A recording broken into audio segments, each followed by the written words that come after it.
যখন জুমার দিন আসে, এই জুমার দিনে যদি কোনো ব্যক্তি সকাল সকাল গোসল করে, আর্লি মর্নিং গোসল করে, গোসল করার পরে তার উত্তম পোশাকটা পরিধান করে, আর গোসলটা করে ফরজ গোসলের মতো, আতর সুগন্ধি খুশবু তার সামর্থ্য অনুযায়ী ব্যবহার করে, এরপরে পায়ে হেঁটে হেঁটে মসজিদে আসে, বাহনে চড়ে নয়, পায়ে হেঁটে হেঁটে।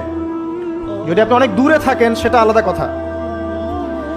এবং ইমামের কাছাকাছি বসে, মসজিদে আসার পরে যতটুকু সম্ভব হয় সুন্নত পড়ে নিল, নফল পড়ে নিল, এরপর ইমামের কাছাকাছি এসে বসলো। ইমামের খুতবা শ্রবণ করে মনোযোগের সাথে। খুতবা শ্রবণ করার সময় কাউকে কষ্ট দেয় না। কাউকে কষ্ট দেয় না মানে হচ্ছে যে কেউ কথা বললে তাকে এতটুকু বলে না যে তুমি চুপ করো, কোনো কষ্ট দেয় না। ইমামের খুতবা শ্রবণ করে, নামাজ পড়ে ইমামের সাথে।